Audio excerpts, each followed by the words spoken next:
Hi everyone, Katie Edmiston from the Local Government Association of Queensland. I'm sorry I can't be there today, but I hope you're all having a really great planning day.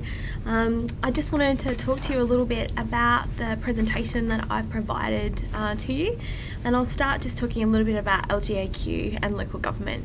So LGAQ is the peak body for local councils across the state, and we've been doing work with councils for over 100 years, representing them, supporting them and providing capacity building opportunities.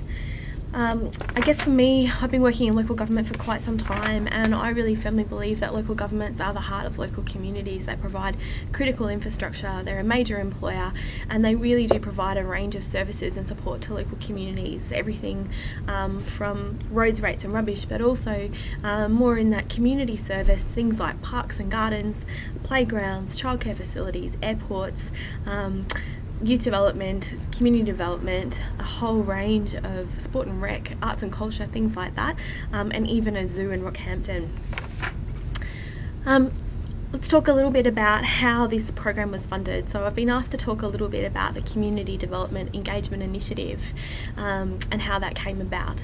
Essentially, the series of disasters that occurred between 2010 and 2011 were some of the worst that had been seen, certainly in Queensland, but even around Australia, and it resulted in massive damage and loss of life.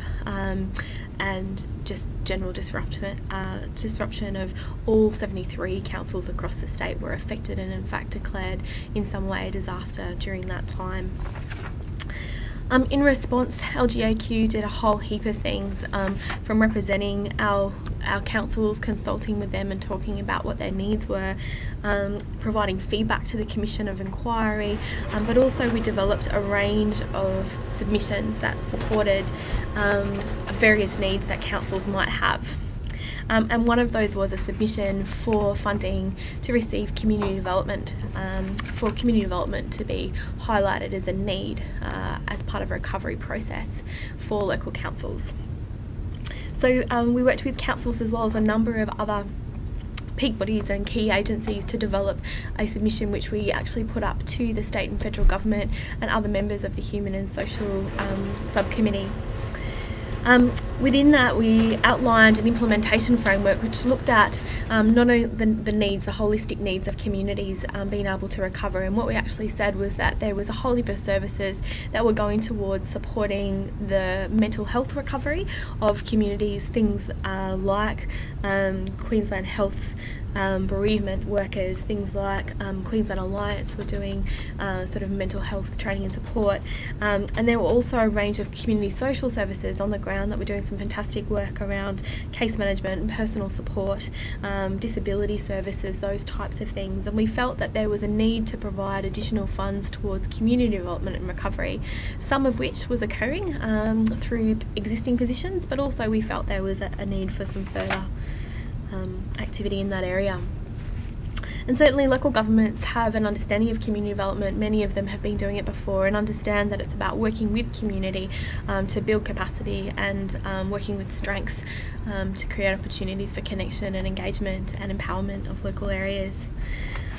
There's a whole range of practices, I suppose, that are included within a broad sense of community development. So anything from, arts and culture, community development, community engagement, sport and recreation, community education, things like that. And it can be done with whole of community or also target groups. So people like youth development workers, workers that focus on multicultural communities, workers that focus on working with seniors. And so we supported this application, or this idea that community development in recovery could also include all of those things. So we put up a submission, as did a whole heap of other people, around various things, and there were actually a number of submissions that came in about community development.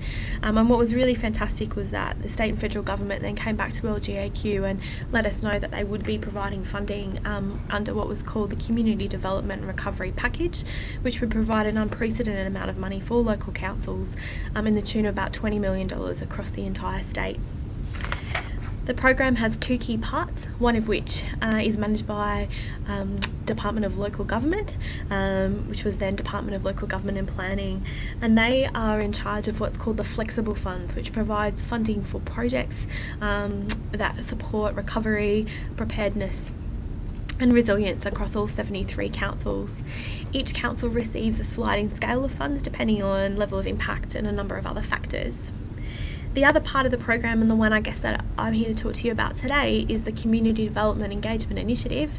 It's a lot of words, but essentially that provides funding to support the engagement of community development officers. So we've actually got 24 workers in 17 councils that were most affected by the floods and also the cyclones that occurred. And LGAQ is the one that manages that funding. So there's two key parts of that funding. One sits within LGAQ, and that's to provide the sort of program management, the contract management, and also to provide a support to the workers. So that's part of my role as the coordinator. And essentially there's, as I said, two key parts: program management, contract management, and then this kind of capacity building and coordination. Then we've got our fantastic community development workers across the state, of which Elizabeth Jones is yours in Toowoomba. And essentially those workers are based in those communities to support recovery at a local level. There's a number of key tasks at which they have to complete, which include things like community consultation and mapping, undertaking delivery and development of projects and activities that support community development, certainly doing that in part through partnerships and network building. Brokerage is a key part of their work, and also advocacy and representation of their local councils. So in terms of what's been achieved so far, so the funding was announced, and then we actually began the program as of 1st of July last year. And since that time there's been a heap of stuff happen. We have employed all across the state, all of our workers have been employed as of November last year. All 24 were recruited, as well as my position here at LGAQ. LGAQ has run a whole heap of learning development activities and events, and we actually have a number of those coming up as well, which we provided some information for you about soon. LGAQ also developed a whole range of resources and guides and templates that supported the work that the CDOs would be doing. We are also responsible for reporting on the project. Initially that was on a fortnightly basis and now has moved thankfully to monthly, but to allow us to capture that data as there's such a large focus on reporting and review on the program as a pilot, we actually created or customised an online platform called Play Stories, which allows the workers to update throughout the process, and then those updates build to a report. It also means that the workers are able to see each other's work, and so allows for that kind of capacity building and sharing of information. And finally, the last part of the report, the last part of the process that we manage is the review process. So we have engaged as part of our process around ensuring the learnings from this program are able to be documented, and that workers are able to develop their practice as they go. We have an external reviewer, Fieldworks, who has been working with LGAQ and the CDOs to provide a framework around how to review the process and the programs that are coming out of the CDEI. And then for the workers, and certainly there's been some amazing work done across the state.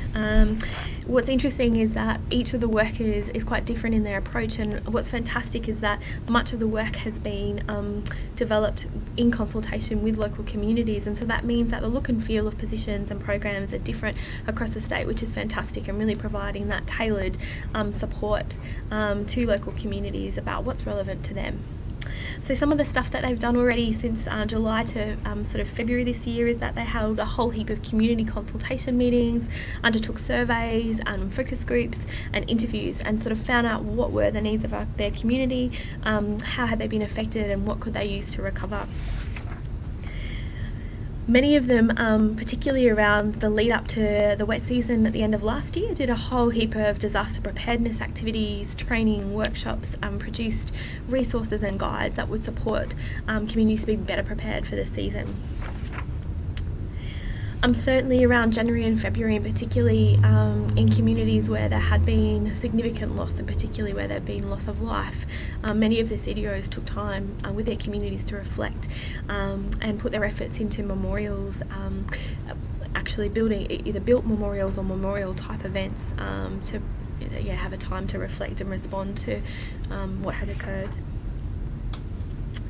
And then across the state there's a whole heap of other projects that are occurring in terms of anything from as much as you can imagine. So things, community events, community education type activities, sport and recreation, youth events, arts and cultural projects, public art projects, recipe projects with libraries. So a range of activities that have been developed across the state that are being delivered by CDOs. And to date, the CDOs have engaged with over 75,000 individuals, groups and organisations, which is just amazing. So some of the things I guess that I'm really proud of about the program and some of the strengths that it's had is that the dedicated resources and funding that have been provided really do allow for a focus on community development, and this is the first time something like this has been funded in this state, and so certainly a fantastic opportunity to leverage leverage off that and provide some well needed resources and support to our communities. Development Sorry, I thought I was going to make it. Development of recovery processes and projects has really been individual and based on community engagement and what's been required at a local level. There's a huge amount of partnerships that have occurred across the state at a local level and also statewide that have really supported that kind of recovery process. Having workers based in local councils has been a major win, and certainly it's helped to open doors in a whole heap of ways. It's meant that they've been supported by other workers doing that type of work, and also that they are connected instantly in with their local communities. Networking between the CDOs has been a really positive thing and something that workers have said has been fantastic for them. And that has been really happening through, particularly through the forums and other learning events that have occurred, but also via their connection online and just even independently they've been meeting, catching up, which has been a fantastic strength for that group. And finally, the profile of a community development engagement initiative itself has really sort of allowed for us to get some traction, some high-level traction around this really important piece of work. Obviously with anything there's challenges and certainly limited time frame is one of them. Focus on reporting and review of the project as a pilot, it's never happened before, and so there is a big focus around putting energy into that review process, and also an understanding that what can be achieved is really affected by the level of impact from disaster, the previous work that has occurred in community development in local communities, and pre-existing factors that were happening in that community. So what other social or economic situations were occurring prior to floods or cyclones. So that's really it about the program, I guess, and just a little bit about where to from here. For us, I guess at the moment it's really focused on delivery, so our community development officers are continuing to deliver our great programs across the state. We'll be providing additional support to them around the review process, and reviewing and reporting the work that they're doing to ensure that we're capturing the great stories that are happening on the ground. There is of course the ongoing reporting process that occurs, and also continuation of their work plan process. And then moving, I guess, towards in next year, starting to think about exit strategies and passing over pieces of work or what's completed and how to communicate that with your communities. So really that's kind of, I guess, a pretty quick snapshot of what I would have delivered. Certainly if you guys have questions or concerns that you want to have a chat with me about, more than happy for you to do so. I've provided my details. You can also get hold of Am here, who works as project support and admin with me part-time. She's also available at LGAQ if you're not able to get hold of me. So I kind of think that's it. And yeah, thanks for listening if you've listened this far. Okay, bye.